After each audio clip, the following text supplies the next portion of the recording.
Chaque semaine, le trio de binômes Alexandra et Laura, Chirine et Alexandre et Energy, sans Nathalie qui vit plus loin de Paris, à Saint-Nazaire, se retrouvent pour faire un débrief de l'épisode sur Instagram. L'occasion de se confier sur le contenu de leur sac à dos.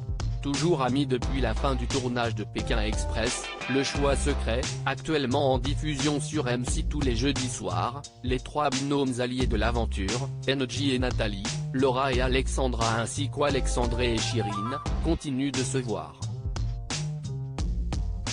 Après la deuxième étape, 5 de ces candidats ont répondu aux questions posées par leurs fans et notamment concernant le contenu de leur fameux sac à dos rouge, emblématique du jeu d'aventure.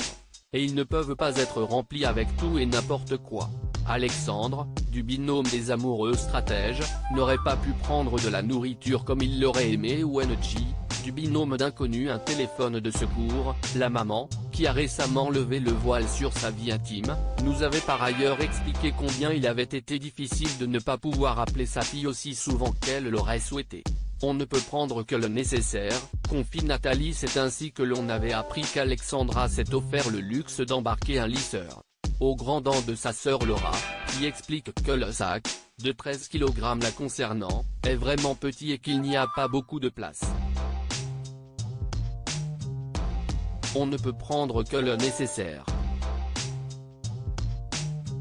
On voulait embarquer une doudoune mais on n'avait pas la place, on a dû en prendre une toute petite, on s'est caillé le sait.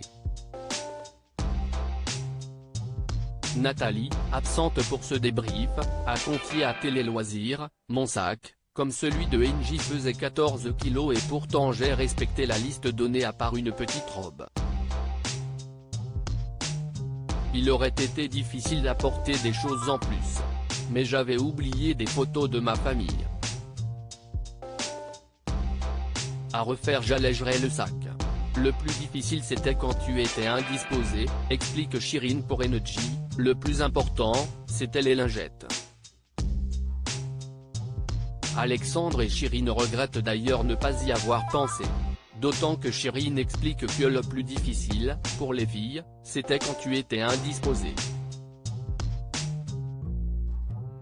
Et Laura d'acquiescer, c'était horrible, de l'avis de tous, et même d'Alexandre qui ne connaît pas le souci mensuel des filles, le manque d'hygiène et notamment dans les toilettes, reste l'une des problématiques essentielles dans Pékin Express.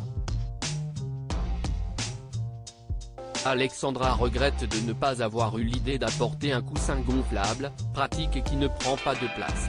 Nathalie nous a quant à elle avoué une petite coquetterie, moi je n'avais rien oublié mais quand j'ai vu que toutes les nanas étaient maquillées, j'aurais peut-être dû prendre de quoi cacher ma fatigue d'autant plus qu'avec l'âge on marque plus vite. Pékin Express 2023, des petites tours Eiffel en cadeau. Laura qui rêve de faire Pékin Express depuis petite, aurait kiffé prendre plus de choses pour les gosses. J'avais 3/4 de cadeaux mais tu vas chez tellement de gens et tu en rencontres tellement. Même en stop, quand la personne fait un détour de 4 heures tu as envie de lui donner ta vie. J'ai donné tous mes bracelets mais à la fin je ne savais plus quoi donner. Cela aurait été bizarre de donner un t-shirt. Côté cadeau pour la population, Alexandre et Chirine ont eu une idée surprenante et qui semble avoir bien fonctionné, ils avaient acheté des petites tours Eiffel. Dès que quelqu'un nous prenait en voiture ou dans les maisons, on les distribuait, explique Alexandre. Les gens étaient trop contents, complète Chirine, qui a joué dans Ici tout commence, sur TF1. Nathalie, qui n'aurait pas pu partir à l'aventure avec sa fille ou son mari aurait aimé faire partager un plaisir gustatif à ses hôtes, on n'est tombé que 2 fois dans une famille ayant des enfants, mais franchement j'aurais aimé leur faire goûter notre fromage car au Paraguay ils étaient fiers de leurs 2 fromages avec peu de goût. À lire aussi toujours dans l'aventure, Dieu merci. Energy et Nathalie, Pékin Express 2023, sauvés de l'élimination, les internautes soulagés.